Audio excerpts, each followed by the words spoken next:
David Nussbaum, CEO of the Elders, thank you very much for an interview. Pleasure. I've always admired the work of the Elders, and I wanted to start by asking you to describe what it's all about, how it came about, who the Elders currently are, and sort of, not the whole list, but, a sort of flavour of the Elders. Yes, yeah.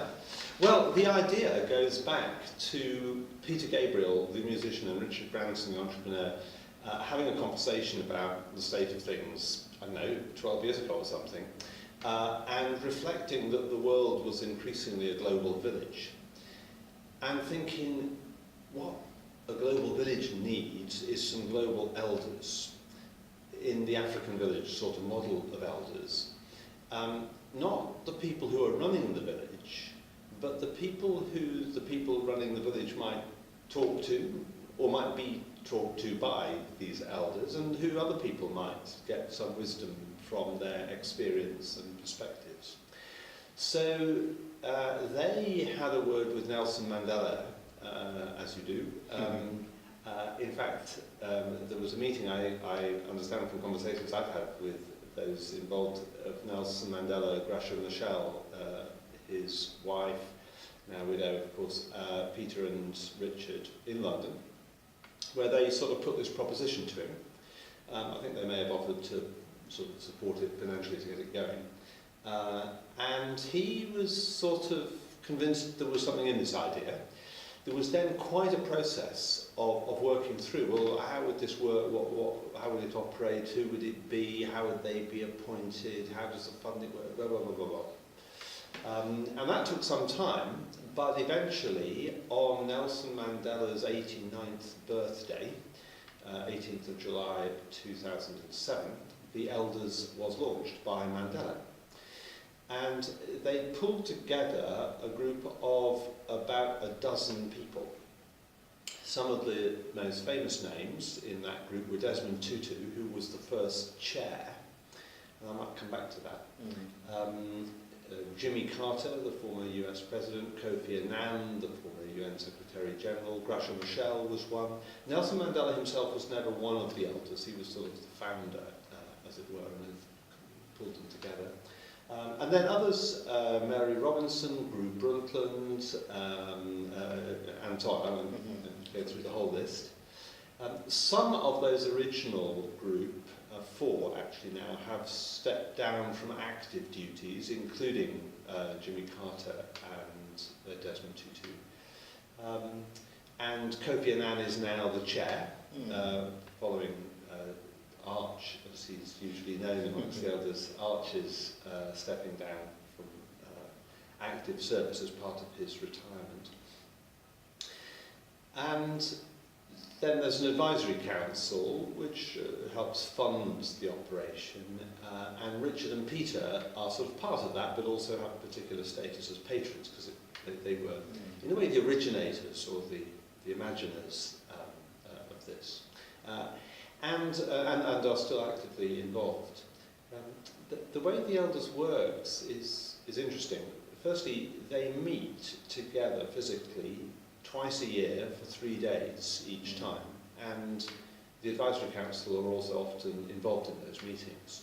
So this is a serious and real commitment. This isn't just a list of names on paper to make it look impressive. These people are actually getting together and spending time with each other. And initially, there must have been quite a process of working out together. Well, how do we operate? I mean, is there a pecking order? Are you allowed to disagree with a former president of wherever?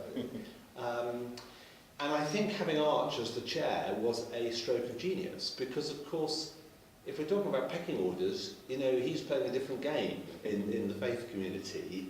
He's not part of the political sort of establishment, though he, of course, been very involved in politics. And with his wonderful sense of humour, he could, I think, puncture any little bubbles that might have started emerging. So I think it took some time, but the group now have established, how to operate, how to work together. They decide what they will do, and they guard their independence very strongly. Their work is supported by a small secretariat, which I run, and the job of the secretariat is partly to support what they do, and partly to suggest what they might do. So what might they do? What do they do? I think there are, the focus is very definitely on peace and human rights. The group are usually described as a group of independent global leaders working together. And all those words are important. They're not any longer involved in trying to get positions for themselves. They're past that. They're global, so they have an international perspective, although they come from all parts of the world. And they're leaders. Most of them are former presidents or prime ministers, though not all. We've had Archer, a faith leader, Ella Batt, a civil society leader. But most are from the political or institutional world. And partly they work on places, often where there is chronic conflict. South Sudan, North Korea, Israel-Palestine, Iran and the nuclear deal there, etc. And partly they work on issues, themes, such as, well, a focus early on was child marriage, more recently refugees and migrants, reform of the United Nations, universal health coverage. So these sort of global themes that make a huge difference to very large numbers of people's lives and the development of the world. And the way they work is through a range of mechanisms. It might be a letter or a phone call, or it might be a public letter, or a letter that we say has been written even if we don't publicise it, though sometimes the recipients let the media know what we've said. Or it might be a meeting privately or at a conference or something, or it might be an op-ed or a statement or a participation in a public event of some kind. Or it might be a trip to see people or to see situations. Recently, for example, a small group were in Berlin and met the foreign minister and the president, and also met some migrants and refugees who were resettling in Germany. So there's a range of ways of operating, but all of this is on the premise that this is a group of people who have extraordinary life experience.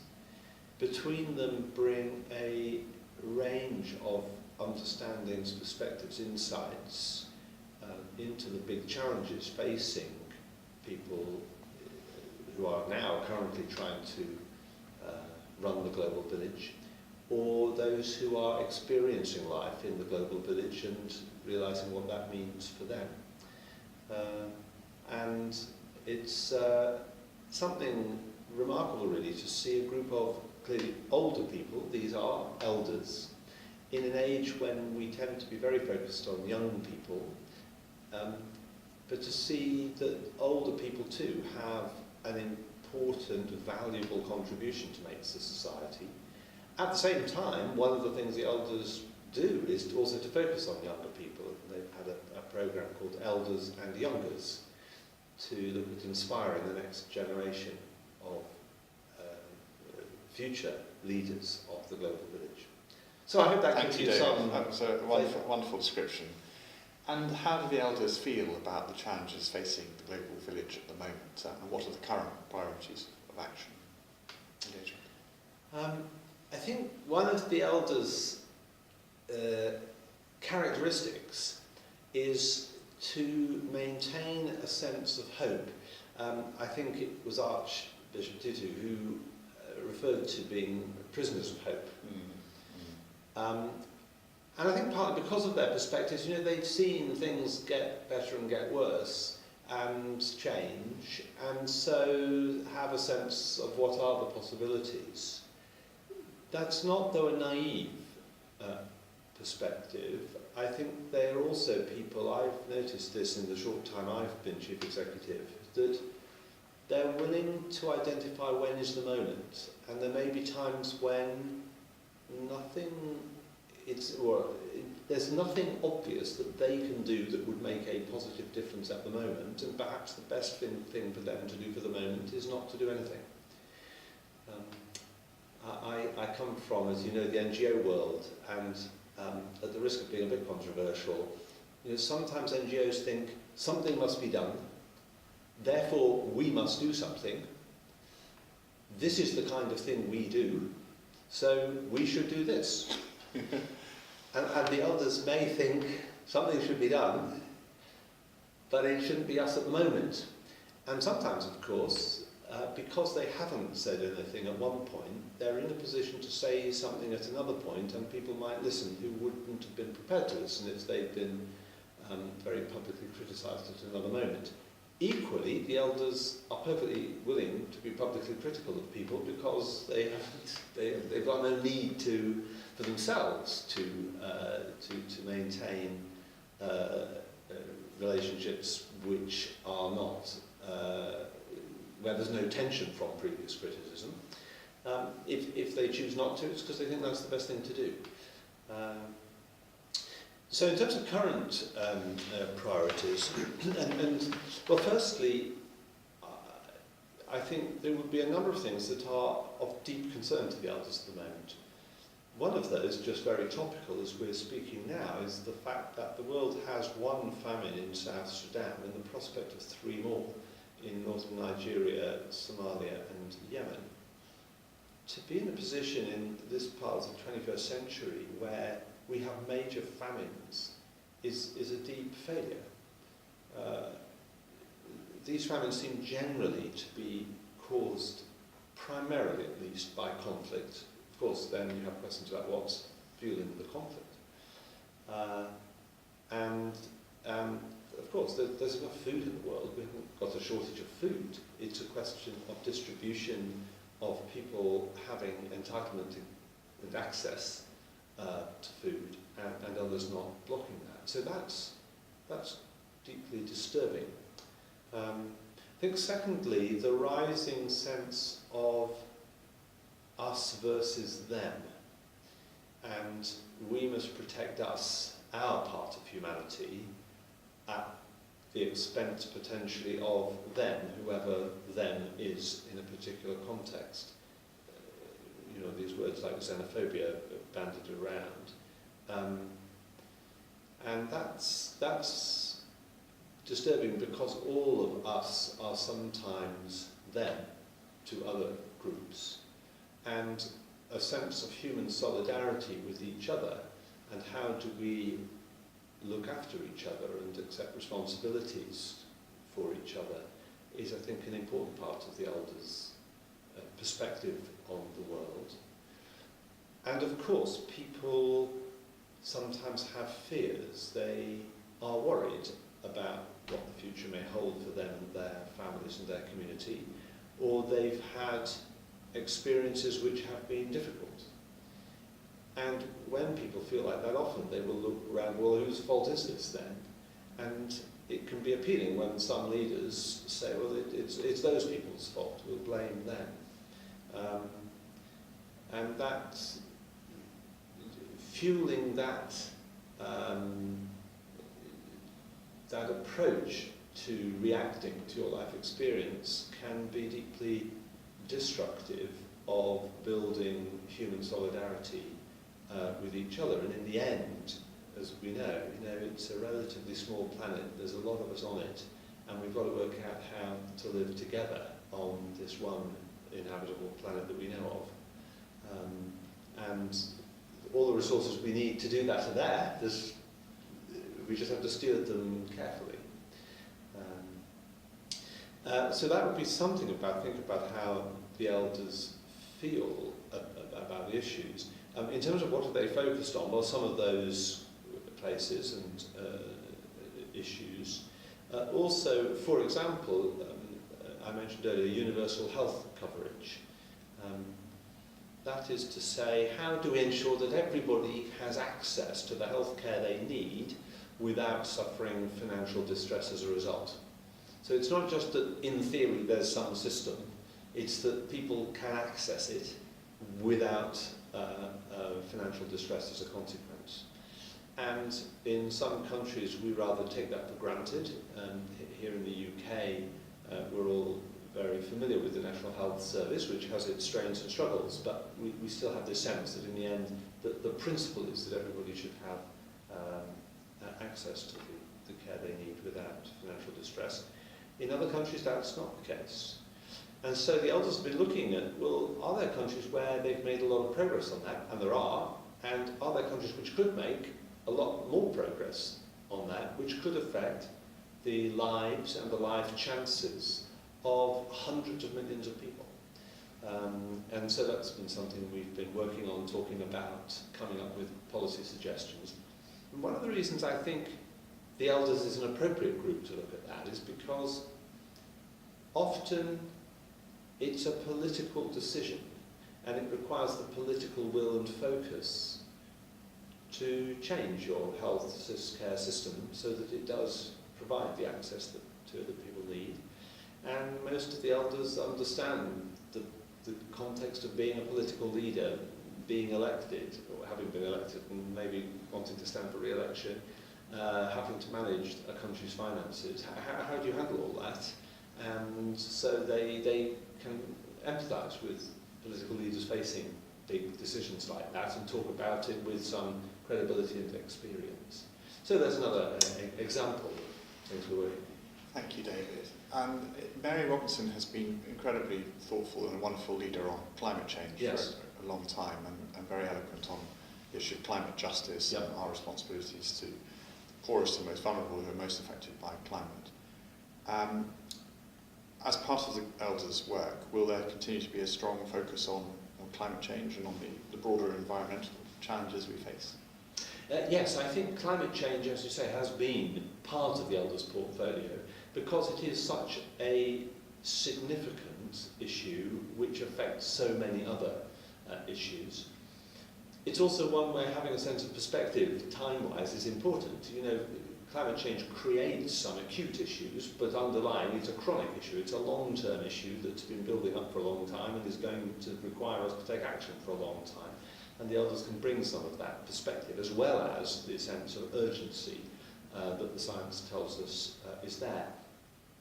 The elders were quite involved in bringing perspectives to the climate change debate and in seeking to influence the outcome towards a positive outcome, which we broadly had in Paris in 2015. I think we're now thinking about what's an appropriate role for the elders on climate in the future. And we haven't yet come to a conclusion on that question. There are lots of possibilities. I mean, should the elders do something on climate and conflict? Conflict is an issue that the elders also deal with, and there are lots of connections between climate and conflict. What about fossil fuel subsidies? Again, that connects to having experience as political leaders, where political will is often the key ingredient you need to tackle fossil fuel subsidies. So there are things like this that we'll need to think about. Where can the elders make a particular difference, as well as highlighting the generic broader issue of climate change? And as you say, for example, intergenerational justice issues that climate change raises, which are the kinds of things that the elders will want to spotlight. Thank you. When the elders decide to take a view or to take a public view on a particular issue, and decide to really project their voice, how does one do that at this time in the media environment in which we inhabit, the division in social media? How can their voice soar effectively through the times in which we live, and their voice be heard when they wish it to be heard? Well, when you crack that globally, perhaps you'll let me know. I think we're all grappling with that. Firstly, of course, there's the media, as in both sort of traditional and slightly more online versions of, and so on, and those are important vehicles for what the elders have to say. But of course, there's also social media in the sense of media which is dispersed and chaotic in the sort of literal sense that there isn't a sort of organising hand on it. It's to do with the individual actions of very large numbers of people. And that makes it exciting and challenging to highlight the elders' views, as well as the issue of how do you make sure that where it's important that those views come to the attention of people in decision-making positions. So sometimes we will write individual letters. Let's give an example. We recently wrote to the Prime Minister of India and to the Chief Ministers of 2 Indian states about universal health coverage. We issued a public statement that we have written to them. We were talking about the importance of health coverage in India and access to it, and that we were giving some examples of where we felt that there had been some very strong progress and encouraging them to make more progress and to do that on a national basis. Now, as it happened, there were some elections, state elections coming up, and some political parties were rather keen to promote some of these points we've been making, and so there's quite a lot of coverage in the media, but fueled by them and then by other people. And of course, when that happens, you lose control of it. You're not in control of how the media tells the story, and you have to think about the risks of that and it being misrepresented. Not that I'm particularly saying it was in this instance, but that's obviously something we think about. So this combination of how do you reach out generally and publicly with how do you target your message is an important one for the elders. I mean, sort of unfortunate phrases come to mind, like sort of rifle shots and sort of shotguns. I'm not sure I quite like the image, but you get the distinction. Yes, very, very clear. And part of the beauty of what the elders does is that it's not effectively advocacy through the tannoy, it's advocacy through soft power, through quiet conversations in a sense. Well, sometimes it is the tannoy. we do sometimes make sure that lots of people can hear what we say. Yes. I think the point is, though, that what we don't do is the tannoy with a rock in our hands that we might throw at you. When the elders say to a leader, whether privately or publicly, that they believe that a particular course of action would be appropriate, there's no threat. They can't come and invade your country or send drones to bomb you or impose trade sanctions or anything else. As Jimmy Carter put it, one of the characteristics of an elder is that they are political has-beens. They no longer have political power.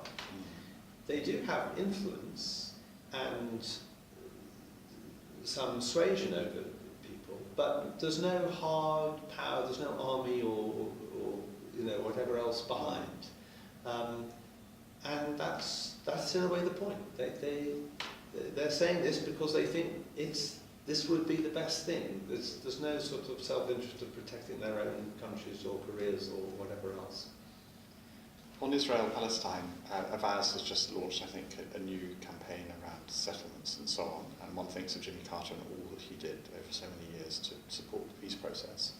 And then one looks at the current challenges and the current Israeli government, Mr. Trump's perceived strong support for them, and one wonders how far we are from peace in that wonderful region, and how far we are, in a sense, from Jimmy Carter's vision, Desmond Tutu's vision for reconciliation in the region. How one consider support, even in these difficult times, that process with the help of the elders. Well, you may have seen the elders have made some very public comments about the situation, and as you say, Jimmy Carter in particular, but all the elders have been very concerned and I think upset really at the way that peace has not blossomed and flourished in the way that there were hopes that it could and should and indeed would some years ago. There are some big challenges, of course, to all the parties involved. I think John Kerry's recent speech, back in December I think it was, saying, look, either there's a two-state solution, that is, there's a Palestinian state which could be a democratic country, and an Israel which is democratic and of course needs to be recognised and accepted by its neighbours and other powerful countries in the region. Or if you want a one-state solution, in the end you can't have that both democratic and free and Jewish if you're going to allow all the Palestinians to have a vote. And if that's not your vision, if you don't have a two-state vision of mutually recognised states flourishing side by side, what is the vision? And I think I personally have been disappointed that we haven't heard from the current president or other leaders in Israel. I don't think we've heard an alternative vision, an alternative, peaceful, democratic, inclusive vision. So I'm not sure what their strategy for the medium to long term is. On the other side, the divisions between Fatah and Hamas cause all kinds of issues, and we've got future generations growing up, particularly on the Palestinian side, but so some on the Israeli people on the Israeli side, who are growing up with attitudes and experiences to the other community which doesn't look helpful for having a peaceful solution.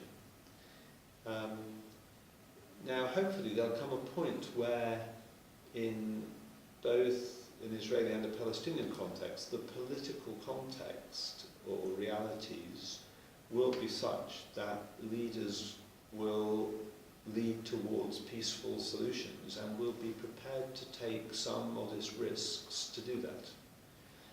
And of course we have currently a very right-wing government in Israel. Curiously, as we know, sometimes you need the more hard-line people to be in government to do the deals that need to be done to bring peace. We've seen that in places like Northern Ireland and so on. So I think we should maintain a sense of hope, but recognise the very serious challenges there are to making a future which looks appealing, a common future which looks appealing to most people in both the Israeli and Palestinian communities. Thank you, David. I also wanted to ask you about Burma and Myanmar, because for many years we all campaigned for Dorsu's release, for the democracy, and we've all been very concerned about persecution of Rohingya people. Yeah. Desmond Tutu, of course, was for a very long time one of the leading campaigners for Dorsu's release from house arrest. And suddenly we behold another one of the world's de facto elders, Aung San Suu Kyi, a person whom we all greatly admire, being very quiet about what's happening to the Rohingya people. And I'm just worried about that situation, wondering whether the elders are following Burma with interest, I'm sure they are, and what their view is of this particular challenge in the country, this crisis in the country with the Rohingya persecution. Yeah, well, the elders are certainly following it, and some years ago they visited the country and were involved in some conversations which I think helped to bring about the overall very significant improvements in the state of the governance of the country. At the moment, Kofi Annan is leading a commission to look at what is happening in Rakhine State and with the Rohingya. I think from public reports we know that is not easy. The work of the commission is not easy, and the reports, pretty sustained and well evidenced reports of some horrific and horrendous behaviour with terrible consequences for people has been quite distressing.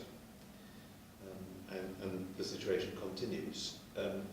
The elders, of course, while that commission is in train, the elders' view is to be supportive of that work and then to see what comes from what the commission tells us as to what should now be the best route forward. I think many people feel puzzled and disappointed at Aung San Suu Kyi's quietness on the Rohingya. Quite much to the point of she hasn't, of course, told us why she's not saying anything, as well as not saying anything.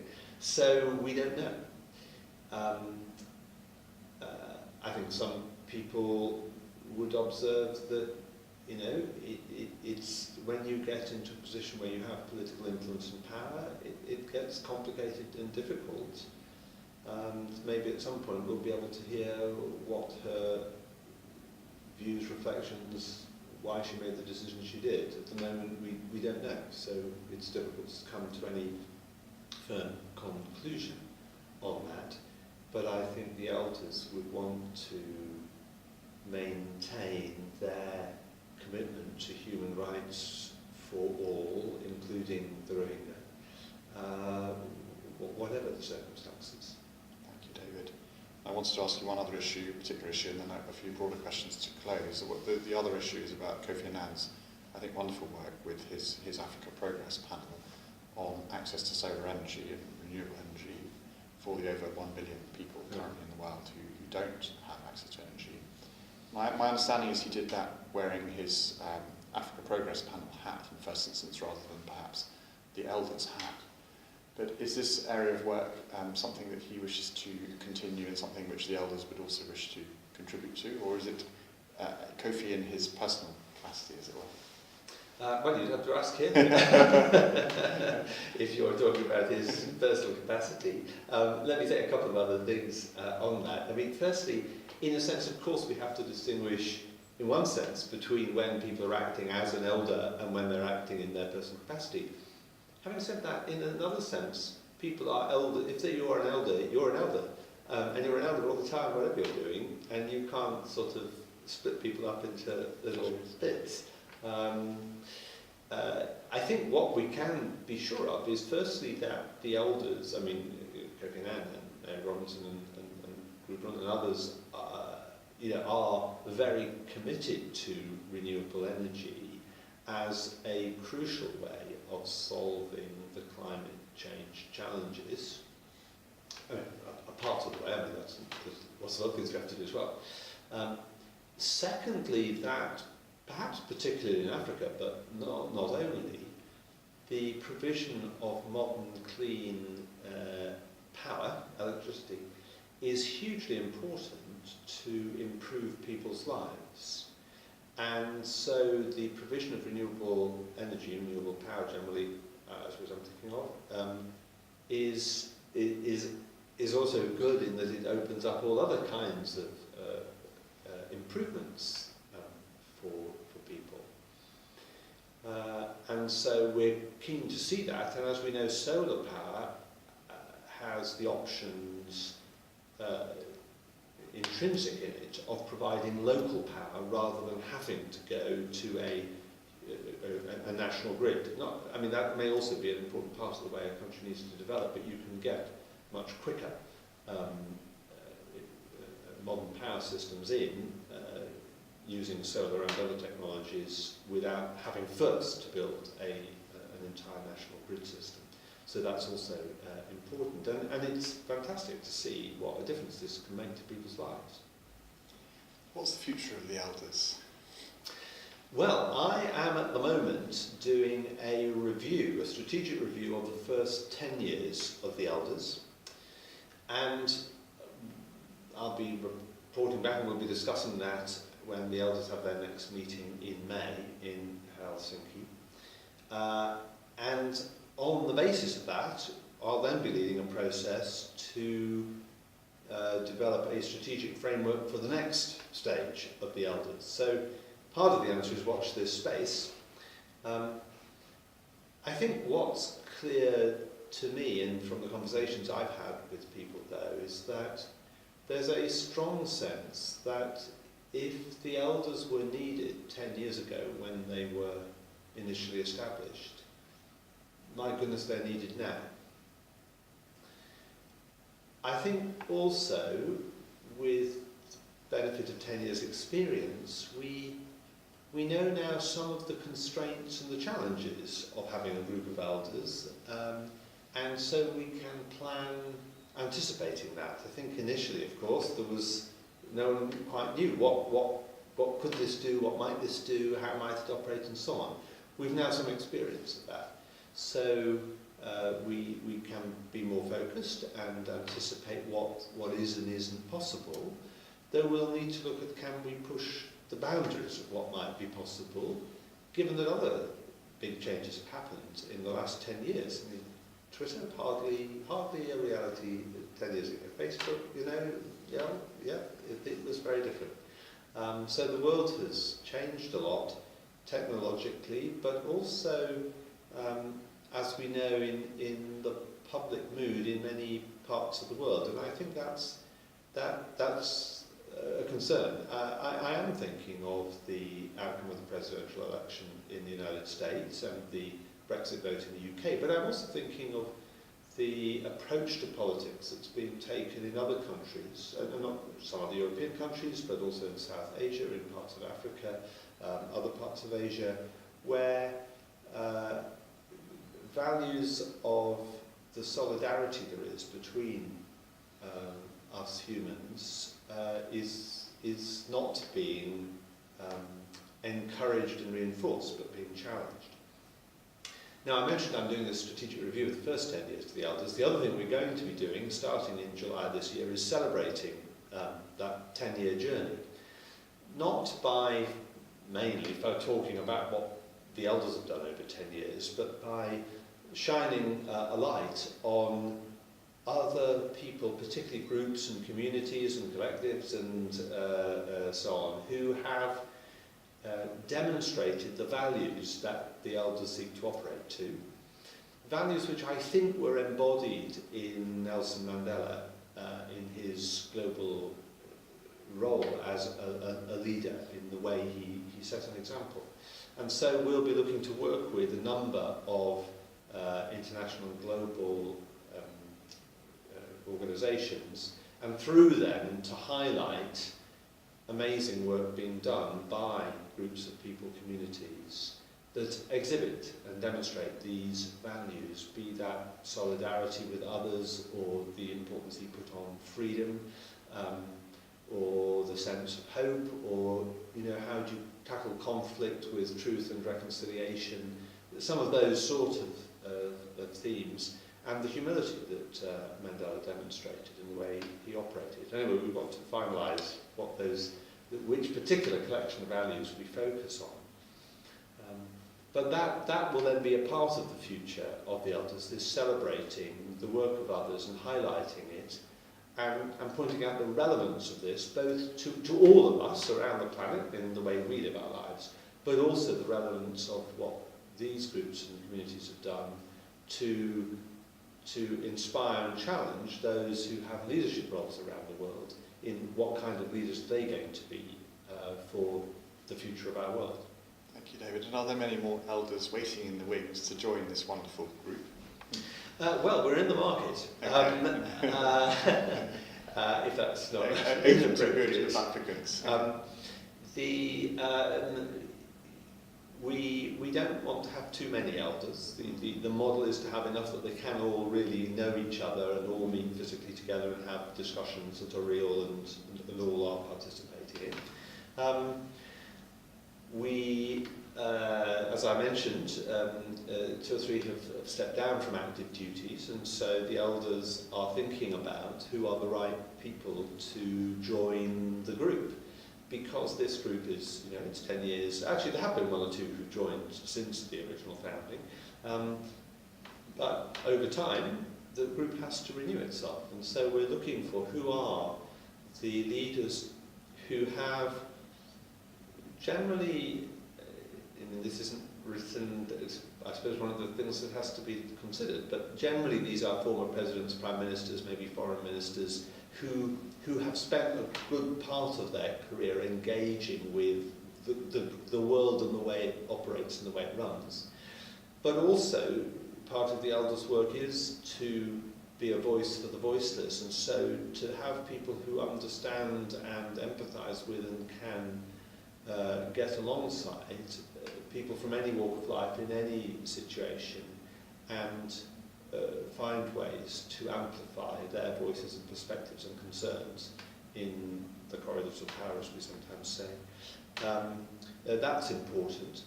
And above all, elders need to be people with moral courage and moral standing.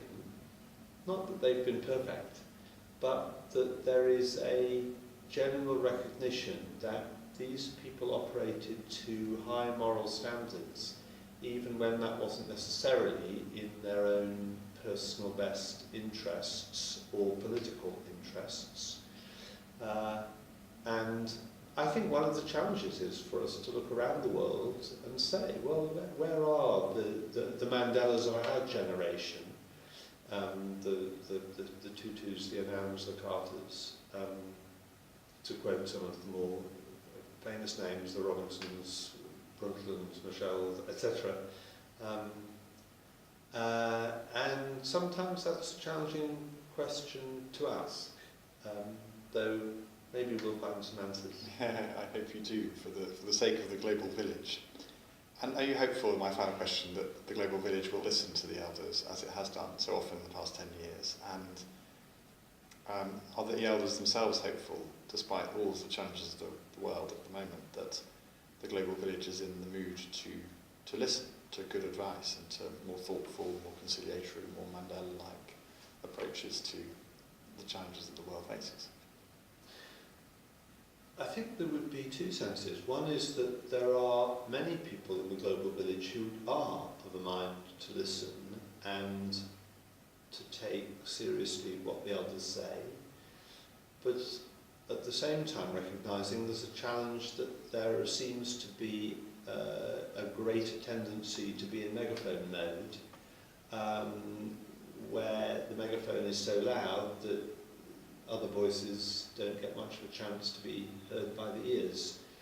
And that's a concern, especially when we live in a world where we have technology, whether that's on nuclear weapons or fossil fuel extraction for climate change or whatever, to have a very serious and negative impact on our world. Or whether it's the reality that the world is so connected, and we see that whether that's in terms of communications media and the way that can fuel violence and inspire others to be violent, or whether it's the potential for communicable diseases to spread at a pace that is much faster than we're used to, and that we can perhaps respond. So the challenges are significant and I think increased. People are looking for leadership, and part of the challenge is how do we encourage, inspire, infuse people with leadership which appeals to the best in them rather than the worst in them, or that brings out the best in them, rather than simply playing on their legitimate, often, fears and worries. And I think we know that as you appeal to people's sense of solidarity, of empathy, as well as their need for their own selves to be protected and provided for, that enriches human life and experience, and in the end makes the world a better place for all of us. David Nussbaum, thank you very much indeed, and very best wishes for your time at the Elders and for all your plans.